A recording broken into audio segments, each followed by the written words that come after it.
नमस्कार किसान दोस्तों, मेरा नाम है अमरीक और आप सभी का हमारे YouTube channel M Singh tech में स्वागत है। किसान दोस्तों, आज की वीडियो धान के शीत ब्लाइट रोग के बारे में है कि हम इस रोग की पहचान कैसे कर सकते हैं और इस रोग के हमारे खेत में आने के क्या क्या मुख्य कारण हैं और इसके रोकथाम के लिए हम क्या क्या उपाय कर सकते हैं। आप सभी कुछ जानने वाले हैं, तो बने रहिए वीडियो के अंत तक। आगे बढ़ने से पहले यदि आप हमारे चैनल पर नए हैं तो लाल रंग के सब्सक्राइब बटन को दबाकर चैनल को सब्सक्राइब कर लें ताकि इसी प्रकार की खेती किसान से जुड़ी जानकारी आप आगे भी जान सकें। तो चलिए दोस्तों शुरू करते हैं। दोस्तों, शीत ब्लाइट एक फंगस के कारण होती है जिसका नाम कि राइजोक्टोनिया सोलानी है।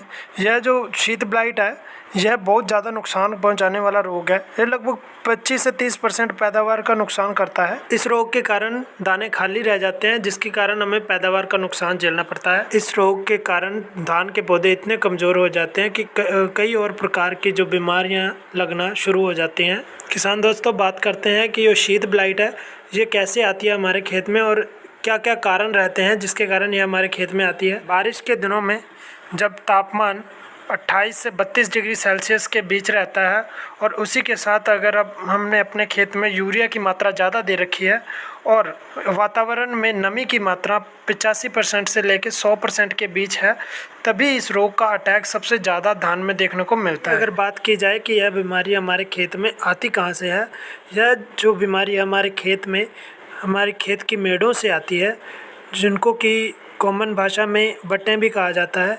हमारे खेत की मेड़ों के आसपास जो घास फूस पड़ी होती है या फिर पुराने साल का जो वेस्ट पड़ा हुआ होता है, उन्हीं के कारण यह बीमारी हमारे खेत में आती है। और यह बीमारी हमारे खेत की मेड़ों से होकर पूरे खेत में फैलती है। यह जो फंगस है राइजोक्टोनिया सोलानी, ये छोटे छोटे अंडे प्रोड्यूस करते हैं जिनको स्क्लेरेशिया कहते हैं। यह स्क्लेरेशिया एक पौधे से दूसरे पौधे में फैलते हैं और यह बीमारी बीमार खेत से स्वस्थ खेत के अंदर तब जाती है जब आप बीमार खेत से पानी स्वस्थ खेत के अंदर लगाते हैं, उस समय यह बीमारी जो बहुत ज़्यादा फैलती है। तो किसान दोस्तों, बात करते हैं कि आप इस बीमारी की पहचान यानी शीत ब्लाइट की पहचान कैसे कर सकते हैं। यह बीमारी पानी की सतह के बराबर पत्तों के ऊपर लग जाती है। सबसे पहले यह पौधे के पानी से ऊपर शीत के ऊपर स्लेटी रंग के और भूरे रंग की धारियाँ बनाती है।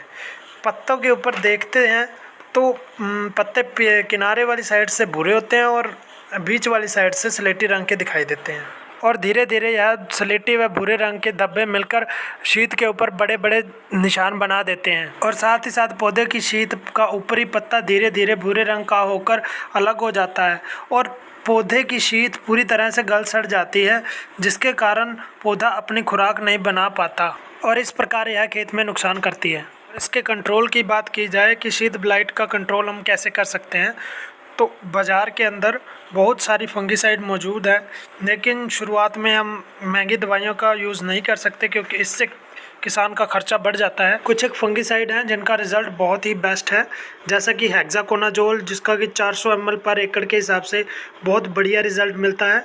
वहीं वैलिडामाइसिन 500 ml के हिसाब से पर एकड़ के हिसाब से इन दोनों का मिक्सचर भी आता है, हेक्साकोनाजोल प्लस वैलिडामाइसिन का। और इसी के साथ रिकमेंडेशन की बात की जाए तो एमएससी डॉक्टर कुलदीप सिंह शेरगिल मरखाई, जिन्होंने अपनी वीडियो में रिकमेंडेड किया था जिनेब प्लस हेक्साकोनाजोल 400 ml पर एकड़ के हिसाब से, जिसका कि बेस्ट रिज़ल्ट बताया था उन्होंने, इसका भी अपने खेत में इस्तेमाल कर सकते हैं। और जिनेब प्लस हेक्साकोनाजोल फंगिसाइड है, वो शीत ब्लाइट के साथ साथ कई और प्रकार की बीमारियों से भी खेत को बचाता है। इसी के साथ आपको एक बात ध्यान में रखनी है कि अपने खेत से पूरा पानी निकाल देना है, क्योंकि यह पानी इस फंगस को फैलने में मदद करता है। एक पौधे से दूसरे पौधे तक पानी की वजह से यह फंगस फैलती है। अगर आप इस खेत में से पानी निकाल देते हैं तो जो स्क्लेरेशिया है वो आगे नहीं फैल पाता, बीमारी वहीं रुक जाती है। हवा के विस्तार के कारण जो ये फंगस है वो ज़्यादा ग्रोथ नहीं कर पाती, जिससे कि काफ़ी हद तक बीमारी का कंट्रोल हो जाता है। और अगर आप अपने खेत में महंगी दवाइयों का यूज़ करना चाहते हैं तो आप कोई भी बाज़ार से खरीद सकते हैं, जैसे कि टेबुकोनाजोल प्लस अजॉक्सिस्ट्रोबिन होता है और अजॉक्सिस्ट्रोबिन प्लस डाइफेनोकोनाजोल आती है, पिकॉक्सिस्ट्रोबिन प्लस प्रोपिकोनाजोल आती है। आप इन्हीं में से किसी भी फंगिसाइड का यूज़ अपने खेत में कर सकते हैं। तो आशा करता हूँ किसान दोस्तों मेरे द्वारा दी गई जानकारी आप सभी को अच्छी लगी होगी। अगर यह वीडियो आप सभी को अच्छी लगी तो प्लीज़ लाइक करें, अपने दोस्तों के साथ शेयर करें और सब्सक्राइब करें मेरे चैनल को, ताकि आगे आने वाली वीडियोस आपको समय पर मिल सकें। थैंक यू, धन्यवाद।